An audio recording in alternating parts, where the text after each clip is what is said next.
Check. Isang magandang hapon po sa bawat isa.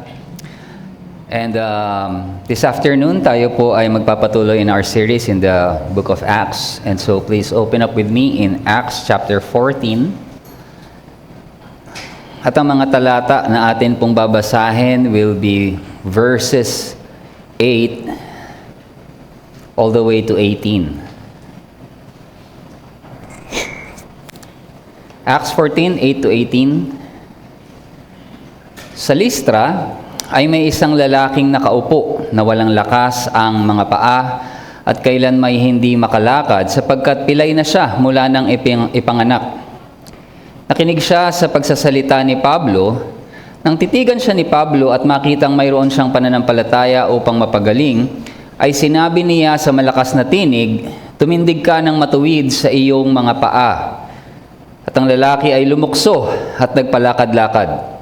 Nang makita ng maraming tao ang ginawa ni Pablo, nagsigawan sila na sinasabi sa wikang Lycaonia, "Ang mga Diyos ay bumaba sa atin sa anyo ng mga tao." Tinawag nilang Zeus si Bernabe at Hermes si Pablo sapagkat siya ang pangunahing tagapagsalita. Ang pari ni Zeus na ang templo ay nasa harap ng lungsod ay nagdala ng mga baka at mga putong na bulaklak sa mga pintuang daan at ibig maghandog kasama ng napakaraming tao. Ngunit nang marinig ito ng mga apostol na sina Bernabe at Pablo, pinunit nila ang kanilang mga damit at tumakbo sa gitna ng karamihan na sumisigaw, "Mga Ginoo, bakit ninyo ginagawa ang mga bagay na ito? Kami mga tao rin na gaya ninyo. Nagdadala kami ng magandang balita sa inyo upang mula sa walang kabuluhang mga bagay na ito ay bumaling kayo sa Diyos na buhay, na siyang gumawa ng langit, ng lupa, ng dagat, at ng lahat ng nasa mga iyon. Noong nakaraang mga panahon ay hinayaan niya ang lahat ng mga bansa na lumakad sa kanilang mga sariling daan. Gayunman ay hindi niya hinayaang mawalan siya ng saksi sa paggawa ng mabuti, na nagbigay sa inyo ng ulan mula sa langit at ng masasaganang panahon at pinupuno kayo ng pagkain at ang inyong mga puso ng kagalakan. Maging sa pamamagitan ng mga pananalitang ito ay bahagyanan nilang napigil ang mga tao sa paghahandog sa kanila." Tayo po'y manalangin. Aming Amang Diyos, tunay nga po, Ikaw ay napakabuti, Panginoon, sa amin. Pinapaulanan mo kami ng kabutihan. Nawa, O Diyos, turuan mo kami na tumugon sa iyong mabuting kalooban sa tamang kaparaanan, sa pagsamba at pagkilala kung sino ka. Buksan mo sa amin ngayong hapon ang iyong salita at nawa, Panginoon, ay makita namin kung paanong ikaw ay kumikilos sa aming mga buhay, maging sa mga panahon na maaaring ito ay hindi namin inaakala o nakikita. Ito po ang aming dalangin sa pangalan ng aming Panginoong Hesus. Amen. Noon pong 1854, October, ito ay noong Crimean War, magkalaban po ang British Army and Russian forces dun sa tinatawag na Battle of Balaclava.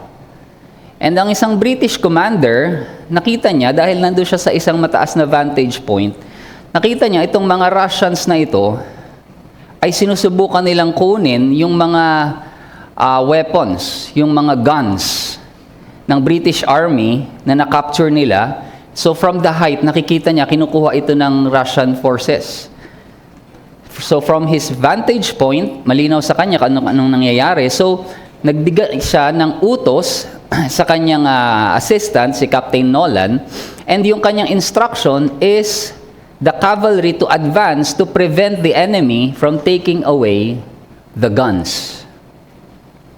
The problem is, yung order for them was vague, sapagkat dun sa kanyang pinagbabaan ng utos, wala silang nakikita sa kanilang vantage point kung ano yung guns na tinutukoy. And so they interpreted it na yung guns na tinutukoy dito, rather than yung mga British weapons na kinukuha nila is actually yung fortified position noong Russian forces na punong-puno ng cannons and artilleries. So, nagkaiba sila ng tinutukoy, ng nakita. And so, what happened is acting on this misinterpretation, sinugod nila, itong light brigade na ito, yung fortification na yon, and about 670 men ang namatay. They charged straight into their deaths just because yung order was misinterpreted. It was not understood. And the result was catastrophic. Halos kalahati ng brigade nila namatay, nasugatan sa loob lamang ng ilang minuto, and wala silang na-achieve strategically. And it was a misunderstanding, at nakita natin, a misunderstood message can lead to devastating consequences. At ito yung makikita natin sa Acts 14. There is a similar kind of misinterpretation here. Isang crippled man, isang lumpo, pinagaling sa kapangyarihan ng Diyos, ngunit ang mga tao ay na-misunderstand nila itong witness na ito, itong sign na ito. Instead of recognizing the living God, they cried out kay Zeus and kay Hermes. Inisip nila, Zeus and Hermes came down in human form. And so, misapplied truth always has consequences. And dito makikita natin, nire-direct yung glory, nare-direct yung reality, and na-misplace yung worship. So our message for this afternoon is this: God's truth must be rightly understood, for misinterpretation always leads to false worship and misplaced glory. Misinterpretation always leads to false worship and misplaced glory. Dalawang bagay lang po ang titignan natin dito sa ating mga talata. Una, the gospel witness misinterpreted. And secondly, the gospel witness clarified. Nakita natin sa mga unang talata, after na makatakas itong sina Paul and Barnabas sa Iconium, galing sila doon. If you remember, plano ng mga kaaway nila to mistreat them and gusto silang batuhin. Gusto silang i-stone to death. That was verse 5 and 6. Makikita naman natin ngayon, itong si Paul and Barnabas, nasa Lystra sila. At dito, ipinakita sa atin, there was a crippled man na isa sa mga nakikinig kay Apostol Pablo habang siya ay nangangaral. And again, this crippled man was crippled from birth. And somehow, kung inyong babalikan, medyo kahawig ito nung nangyari sa Acts chapter 3, nung si Peter and John ay mayroon ding pinagaling na lumpo from birth. Do you remember that? Doon sa papasok sila sa temple, and there was a gate there called Beautiful, at doon ay mayroon laging namamalimos na lumpo. At pinagaling din ito ni Peter and John. And very somehow similar, the way nagtitigan sila intently and pinatayo ito ni Peter, and now this time si Paul, nakita ni Pablo that the man was listening to him. And sabi nga dun sa ating talata, he recognized that the man had faith to be well. Meron siyang pananampalataya to be made well. Ang salita na ito sa Griego, not just to be healed, although nandun yung meaning na yon, but also to be saved. So, etong lalaking ito, itong lumpong ito, ay nagpapakita ng pananampalataya kay Kristo. So, both meaning, they apply to be healed, to be saved. Kaya sinabi ni Pablo sa kanya, in a loud voice, and sabi sa kanya, stand upright on your feet. At ang sabi diyan, and he sprang up and began walking. Immediately, biglang tumayo ito at naglakad. I don't know about you, pero ako po, pag matagal na nakaupo, tas bigla kang tatayo, ewan ko, parang ramdam niya na, kailangan mo munang iunat-unat, lalo na kapag naka-cross leg ka sa sahig, tas bigla kang tatayo, di ba parang merong hindi ganun kabilis. But here, ang sabi, and this man ay hindi nakakalakad from birth. But when Paul commanded him, ang sabi dito, he sprang up and began walking. So, immediate yung kapangyarihan ng Diyos on display, pinagaling itong lalaking ito. And so, kagaya ng mga nakita natin in our previous passage, ang Panginoon mismo ang nagbe-bear witness sa Ebanghelyo sa pamamagitan ng mga himala na ginagawa ng kanyang mga mensahero, si Paul and Barnabas. And supposedly, itong himala na ito, this miracle, ito ay patotoo sa kapangyarihan ng Diyos at sa katotohanan ng Ebanghelyo na ipinapangaral sa kanilang kalagitnaan. And kung babalikan again natin yung Acts chapter 3, nung pinagaling ni Pedro at ni Juan, yung crippled man, ang sabi sa verse 21, Acts chapter 3, and when they had further threatened them, ito yung religious authorities, tinreten yung mga apostles, ang sabi, they let them go, finding no way to punish them. Bakit? Ano yung naging response ng mga tao? Because of the people. For all were praising God for what happened. Nagpuri sila sa Diyos. Nakilala nila ang kapangyarihan ng Diyos. And we know, after that, almost thousands, 5,000 ang naligtas sa pangangaral ni Pedro. Dahil dito sa pagpapagaling sa lumpong ito in Acts chapter 3. But here, in Lystra, the opposite happened. Hindi ganun na nangyari.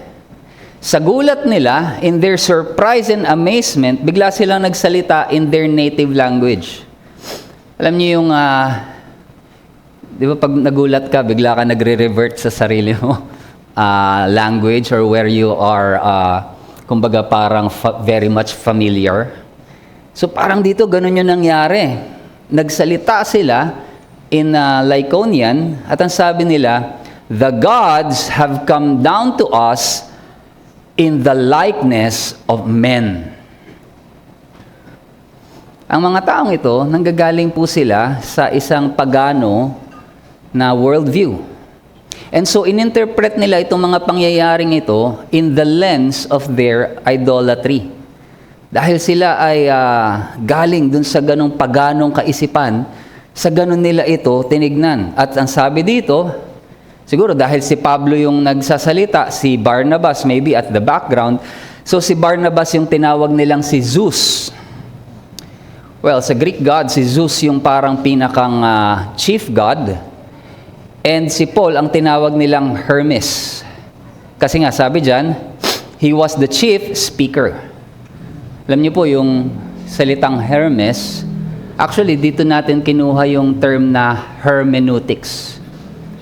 Because yung message, si Hermes, yung messenger of the gods, pinaparating niya yung mensahe ng mga gods to the people. And so from that Greek word or Greek name na Hermes, dito kinuha yung ating ginagamit na term na hermeneutics. Kasi from yung word of God, ibinababa sa atin, we make clear. That's why si Pablo, yung kanilang tinawag na Hermes. Now, again, coming from their background, meron kasing record sa kanila ng isang Roman poet na ang pangalan ay Ovid. Nabuhay siya noong 43 BC hanggang AD 17. And in that legend, itong si Zeus, yung chief of the gods, and Hermes, the messenger of the gods, binisita nila ang isang area sa province ng Phrygia. And as they were looking for lodging, naghahanap sila ng matutuluyan, tinatanggihan sila ng mga local people. Hanggang meron dalawang matandang mag-asawa na winelcome sila sa kanilang maliit na bahay, kumbaga ay sila ay pinatuloy. And so ang ginawa ng mga gods na ito, ni Zeus at ni Hermes, according to the legend, ay nirewardan nila, binigyan nila ng reward itong hospitality ng mag-asawa na ito, at ang kanilang bahay ay ginawang templo. And they were appointed as priests. But for the rest of the people, yung kanilang lugar ay kumbaga ginunaw. They were destroyed. And so yung inhabitants ng Lystra, believing this legend, sila ay sumasamba kay Zeus, na kanilang tinitignan, nire-regard as a guardian deity. Siyempre, ayaw nilang maulit ito. That's why in verse 13, nakita natin yung mga pari nitong temple of Zeus. Obviously, gusto nilang i-please ang kanilang mga Diyos. And so, to avoid repetition kung ano yung nangyari, baka sila'y maparusahan ulit. According dun sa legend, they don't want to be inhospitable. So, ang ginawa nila, ginusto nilang mag-alay kina Pablo at Barnabas. And so, ironically, ang kanilang isinigaw, the gods have come down to us in the likeness of men. Accidentally, they spoke something true. Although nagkamali sila kung sinong Diyos ang nagkatawang tao. For them, it's Zeus and Hermes. It is true that the living God has come down in the likeness of man, but not through Zeus and Hermes. It was in the person of Jesus Christ. Maaaring ito nga mismo yung ipinapangaral ni Pablo sa kanilang kalagitnaan. That the living God became incarnate in the person of Christ. Pero sa kanila, ang nakita nila is who? Ang kanilang paganong Diyos-Diyosan. The gospel proclaims the incarnate Christ. Ang totoong Diyos na nagkatawang tao, but they misinterpreted this. At dito'y pinapakita kung paanong ang makasalanang isipan, maging ang puso ng tao na makasalanan, it can twist truth into idolatry. So the first thing that I want to show us is this. Human hearts, ang puso ng tao, grasps fragments of truth. Nakakakuha ang kahit pa itong pusong ng tao makasalanan, there are fragments of truth na nakukuha ito, but it misdirect them towards false gods, philosophies, or even self-made narratives. Nakikita nila ang katotohanan. The problem is kapag nakita ang mga katotohanan ito, nami-misdirect nila kung saan ito nagmula. Which means, as an application for us, maaari natin sabihin that God's witness can be misread. Even yung mga malilinaw na gawa ng Diyos, yung kanyang kabutihan, it can be wrongly attributed. Maaari itong tingnan na hindi nagmula sa Kanya. And i-attribute sa mga bagay na assumption lamang ng tao. Why? Because idolatry, it distorts perception. Kung paano nakikita ang isang bagay dahil sa puso, which is idolatrous, how they perceive something. Nakita natin dito yung crowd, yung mga tao sa Lycaonia, yung worldview nila ay idolatrous. So yung na-shape nilang interpretation dito sa katotohanan ito, instead na makita nila yung Creator, what they saw was creatures. Ito mismo yung sinasabi ni Paul, if you remember, in Romans 1:21 and 23. Listen to this. For although they knew God, bagamat kilala nila kung sino ang Diyos, they did not honor Him as God or give thanks to Him. But they became futile in their thinking, their foolish hearts were darkened. Claiming to be wise, they became fools, and this, brothers and sisters, and exchanged the glory of the immortal God for images resembling mortal men. Pinagpalit nila, sabi dito, yung kaluwalhatian ng immortal na Diyos for images resembling mortal men. And that's exactly what's happening here sa Lystra, dito sa mga Lycaonians na ito. Rather than seeing the Creator at yung kapangyarihan ng Diyos na siyang nagpagaling dito sa lumpo na ito, na nagtuturo sa katotohanan ng Ebanghelyo, their interpretation was still sinful, idolatrous. And so, when God's witness, yung pagpapatotoo ng katotohanan ng Diyos, ay na-misinterpret, ang kaluwalhatian ay napupunta to false gods, or human achievement, or even chance, kung bakit nangyari ang mga bagay na ito, rather than madirect ang glory sa Diyos. Narinig niyo na ba yung mga ilan na nagsasabi pag may maganda nangyari sa kanila, ang sasabihin nila, "Thank you, universe." As if the universe itself has its own will and mind na siya yung nagko-control. They would acknowledge the creation, universe, but not the creator of the universe. The glory is misdirected. And so we must be careful to interpret God's witness in our lives rightly.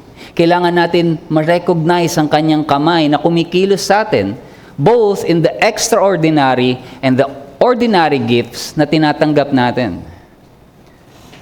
Maraming mga tao ngayon, they will recognize something greater. Sasabihin nila, "Oh, salamat sa nasa taas." They won't pinpoint kung sino yung tinutukoy nila. They believe in a higher power, but they will misinterpret it because they will look at it apart from Christ. And so, kailangan natin matutunan, mga kapatid, to discern truth from distortion. Hindi lahat nung parang merong language ng gospel ay genuine. Why? Because even though they're speaking the truth, kapag ang katotohanan, kagaya ng nakita natin, na misapply, it becomes idolatry. Lahat ng katotohanan, all truth is of God. All truth is of God, and that is for His glory. It should be directed to Him. Kaya kapag ang katotohanan na redirect into something else, the glory of God is stolen, worship, misplaced, at ano nangyayari? Idols are formed in the heart. So when God's witness is misinterpreted, worship itself becomes misdirected. But the good thing is, makikita natin, kinlarify ni Paul kung ano yung gospel. Ang sabi niya sa verse 14, here, the gospel witness is clarified. Nakita natin dito kung paanong si Paul and Barnabas, they reacted immediately nung nakita nila itong idolatrous reaction ng mga tao. They came to realize what was happening. Siguro hindi kagad nila naunawaan kung ano nangyayari because they spoke in the native language. For some reason, sila ay naiintindihan nung sila'y nangangaral. Probably they were speaking in Greek. But nung nagsalita na itong mga Lycaonians na ito in their native language, probably hindi kagad nila nakuha kung ano nangyayari. But when they understood na itong mga citizens na ito ay gustong mag-alay sa kanila, sabi rito, they tore their garments. Pinunit nila ang kanilang mga kasuotan, and this is a Jewish expression of grief or yung pagkatakot, horror into something that is blasphemous. And they rushed the people, sabi nila na itigil ang pag-aalay na ito. Bilang mga lingkod ng Diyos, alam nila na ang karapat-dapat lang na maaaring tumanggap ng pagsamba ay walang iba, kundi ang kataas-taasang Diyos. Kung inyong maaalala, yung encounter ni Peter and Cornelius in Acts chapter 10, lumuhod din kagad si Cornelius na nakita siya, pero ano sabi ni Peter sa kanya? I too am a man. And alam din natin kung paano nangyari sa kamatayan ni Herod Agrippa in Acts chapter 12. Nung sumigaw ang mga tao, the voice of a God and not of a man. At doon he basked in that glory, but he died right there and then. Because he took the glory that belongs to God. And as messengers of God, etong si Paul and Barnabas, they know they cannot take the glory that belongs only to God. And so ipinapaliwanag niya sa mga taong ito that they are not God-men. Ngunit sila ay mga mensahero na ipinadala ng Diyos. And they have to teach the people of Lystra the very elementary truths about the living God. Pansinin ninyo, kapag itong si Paul and Barnabas, ang kanilang kausap nasa synagogue or mga Hudyo, nagsisimula sila sa pangangaral kay Abraham or either sa history ng Israel. Why? Because they already know meron na silang pagkaunawa kung sino si Yahweh. But when these people ay tinuturuan ni na Paul here, kailangan nilang magsimula from creation. Na ang Diyos na ipinapangaral namin sa inyo ay siyang lumikha ng lahat ng bagay. All the living things. So, kailangan nilang simulan dun sa pinakasimula, sa creation account. Because these people are pagan. Iba yung worldview nila. Iba yung kanilang pagkaunawa sa pagkalikha. And so, here, Paul and Barnabas, they have to start in the very basic.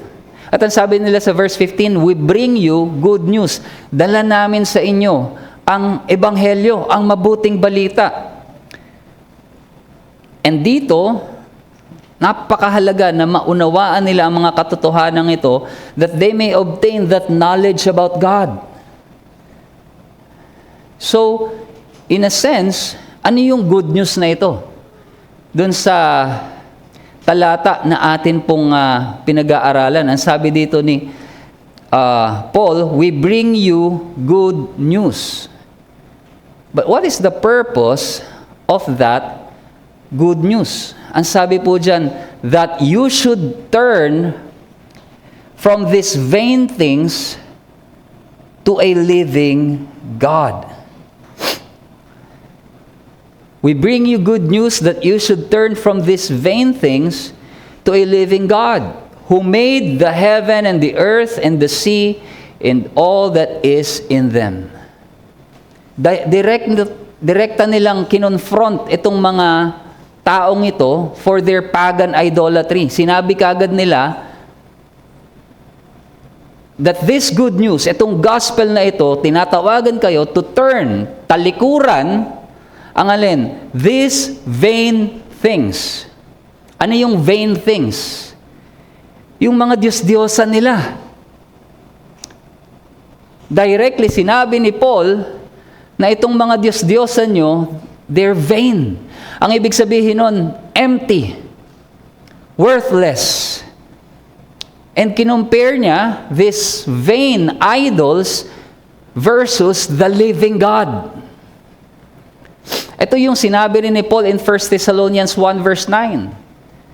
Ang sabi niya dito sa mga taga-Thessalonica, "For they themselves report concerning us the kind of reception we had among you, and how you, Thessalonians, how you turned to God from idols to serve the living and true God."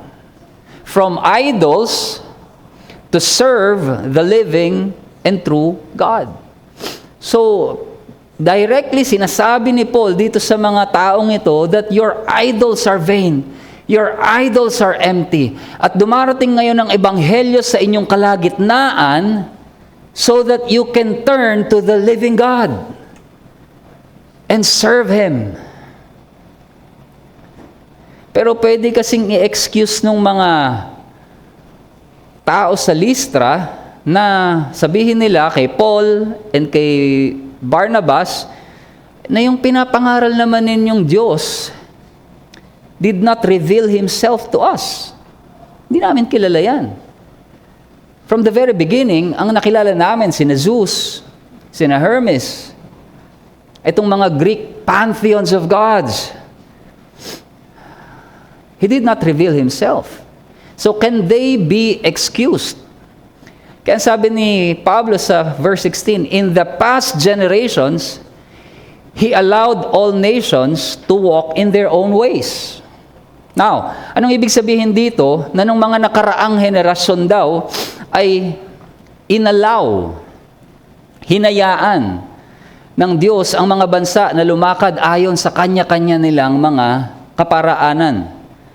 Well, the meaning of allowed here does not mean approved.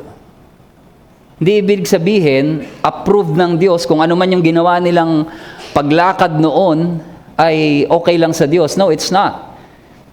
The meaning here is that habang ang Israel, they have the revelation sa pamamagitan ng kautusan sa kasulatan, ang mga hentil, they don't have that. So, in a sense, God restrained immediate judgment. Nagpakita ang Diyos ng long-suffering, ng patience, rather than judge them right there and then. Kahit na sila ay namumuhay in idolatry and moral corruption. Ipinapakita dito ni Pablo that in the past, God was just actually being patient with you. But, kahit wala silang revelation, kagaya ng Israel, ang sabi dito, tignan ninyo, yet, He did not leave Himself without witness. Hindi ibig sabihin nun, ay hindi nagpakita o nagbigay ng, patotoo ang Diyos sa inyong kalagitnaan. He did not leave Himself without a witness. Walang kahit sino mang bansa, a Gentile nation, can say that excused sila dahil wala silang karunungan kung sino ang tunay na Diyos, one true God. Why? Because ang sabi dito, God is not without a witness. Sabi dyan, He did good. Ibig sabihin, yung goodness ng Diyos is a testimony of Himself. He did good by giving you rains from heaven and fruitful seasons, satisfying your hearts with food and gladness. Yung benefits na dinanas ng mga hentil by giving them rain from heaven at proper times, napakahalaga sa kanila nung panahonan nila ng ulan sapagkat ito ay responsable to provide sa kanilang mga pananim, sa harvest nila, to feed their animals. So God is upholding them through this, even though kapag ang Diyos ay nagpapadala sa kanila ng mga pagpapalang ito ng ulan and fruitful season, ibang Diyos ang sinasamba nila at pinasasalamatan. But it was God's goodness na patotoo. Ang sabi ni Pablo, actually yung mga naranasan yung mabubuting bagay, ang Diyos yun. That's God's witness for you. Lahat ng mga mabubuting bagay na tinatamasa ninyo, that's God. He provides food to all. Ang sabi ng Matthew 5:45, for He makes His sun rise on the evil and on the good, and sends rain on the just and on the unjust. Ang kabutihan ng Diyos in creation and providence, it is His ongoing testimony. Sabi ni Pablo, nagbibigay sa inyo ng ulan, fruitful season, food and gladness, even joy sa kanilang mga puso. Hindi lamang nagpo-provide ang Diyos sa kanyang sangnilikha, pero binibigyan niya ng kagalakan ang puso ninyo.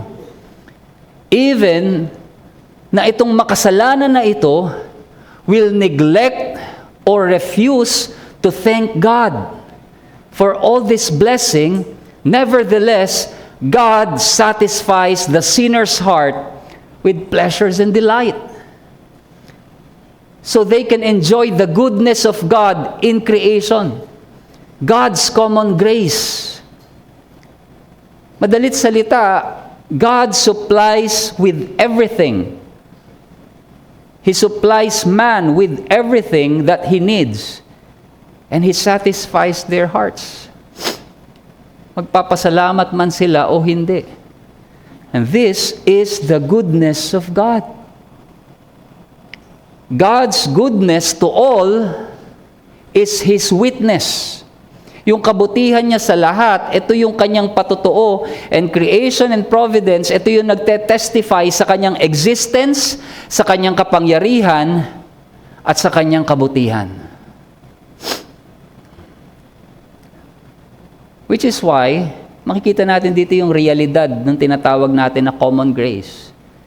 Yung biyaya, yung kabutihan ng Diyos, na pareho niyang ibinubuhos sa mga matuwid at makasalanan. So every person, whether believer or unbeliever, experience God's goodness in some measure. Walang makakapagsabi na hindi ko naranasan ang kabutihan ng Diyos sa buhay ko.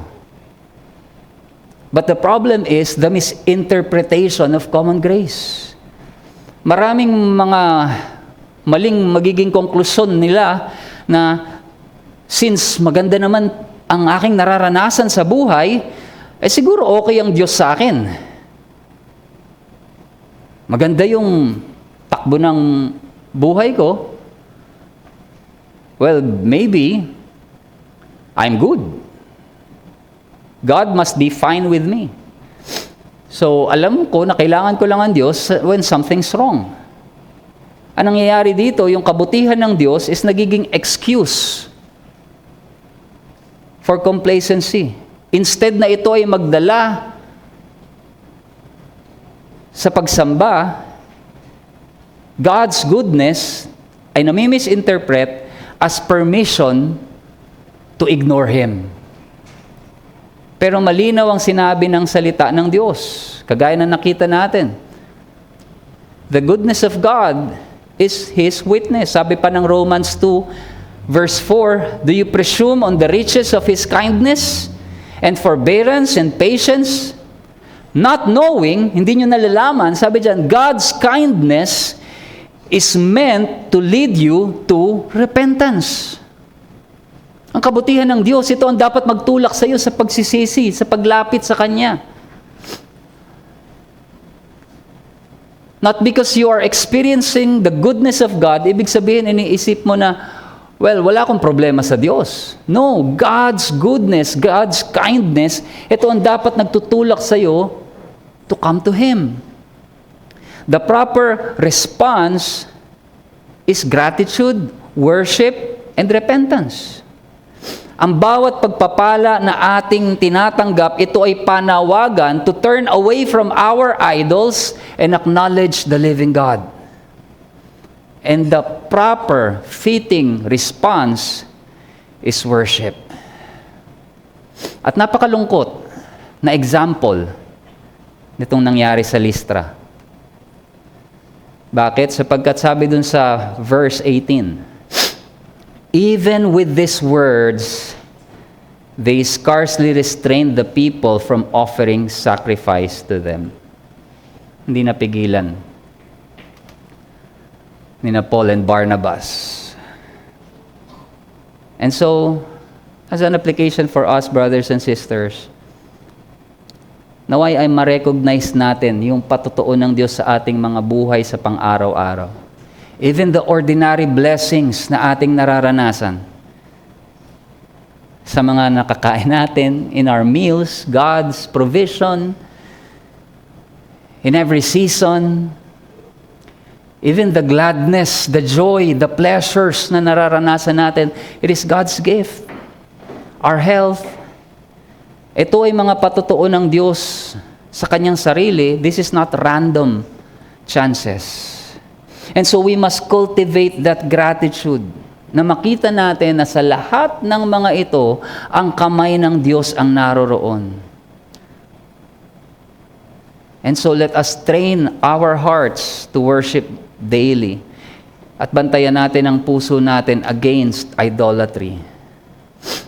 Kagaya na nakita natin, yung iba, they will attribute itong mga pagpapalang ito, even to luck, swerte, or the universe, or human effort. Kaya to tinanggap, pinaghirapan ko to. They don't see the hand of God in their lives. And so we must guard our hearts against these kinds of thinking and respond rightly. At kung may mga pagkakataon na mayroon tayong makita na ganitong mag-isip, let us clarify the gospel. Kagaya ni Paul and Barnabas, bilang mga mananampalataya, we must redirect misplaced worship at ituro ang tao to the living God.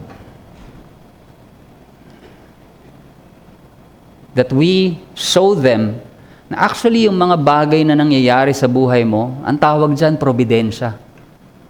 Providensya ng Diyos. That these things, as God's witness, are God's witness to you. Na lahat ng bagay na nararanasan natin, all the good things we enjoy, it is because God is kind enough to show Himself to us through these things. Huwag nating abusuhin ang mabubuting bagay na ito, naway makita natin ang Diyos, ang Kanyang kamay in these good things. Alam niyo po yung Easter Island, and I would like to end here. Itong Easter Islands is one of the most isolated places.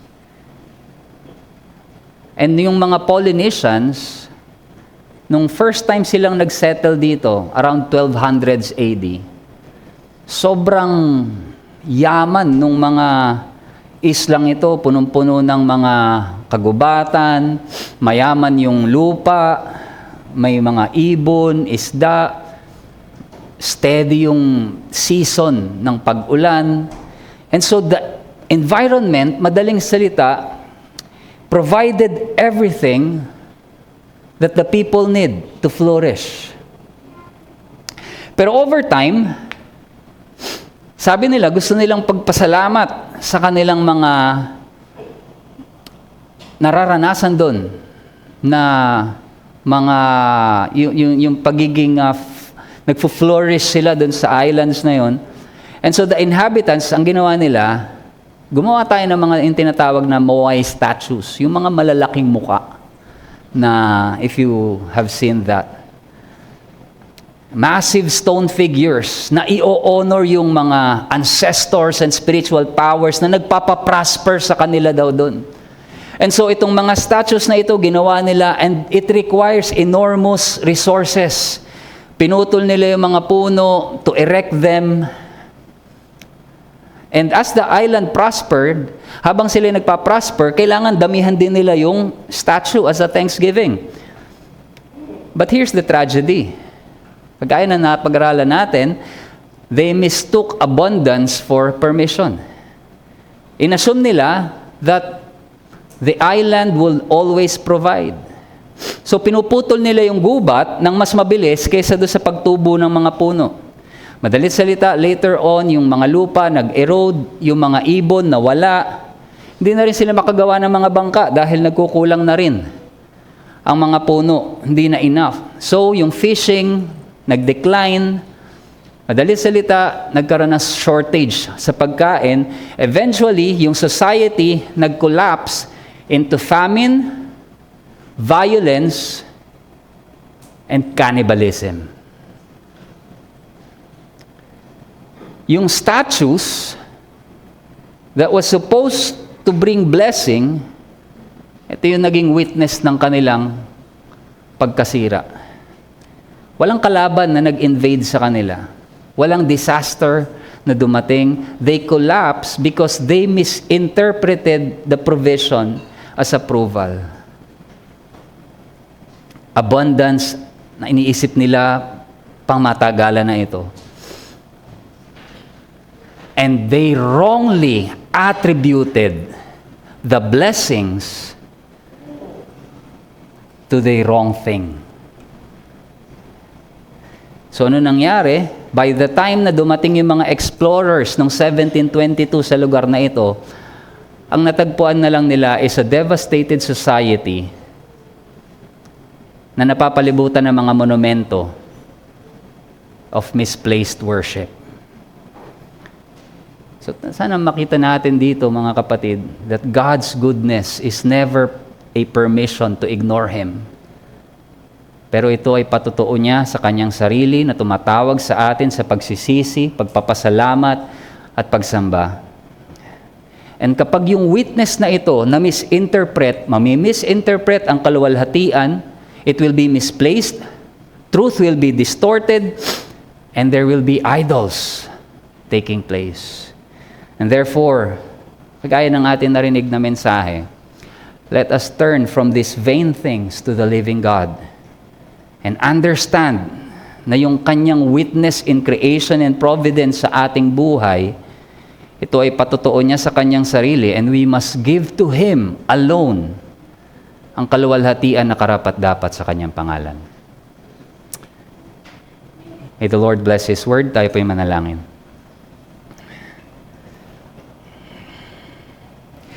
Aming Diyos, tunay nga po, you did not leave yourself without a witness. And everything good in our lives, O Lord, is a testament of your kindness in us, na ikaw ang Diyos na kumikilos sa aming mga buhay. Nawa, Panginoon, wag naming baliwalain ang mga bagay na ito, bagkus makita namin ang iyong panawagan, na patuloy kaming tumingin sa iyo, ibalik sa iyo ang pasasalamat, ibalik sa iyo ang tamang pagsamba, at mabigyan ka ng kaluwalhatian na nararapat na sa iyo lamang. Help us, O Lord, not to create idols in our own hearts, but rather we get to know you, the one true God. Ikaw na Diyos na nagkatawang tao para sa aming kaligtasan. Nawa ikaw, Panginoon, ang aming sambahin, ikaw ang aming maitaas sa aming mga buhay. Salamat sa iyong salita. Ito po ang aming dalangin sa pangalan ng aming Panginoong Jesucristo. Amen.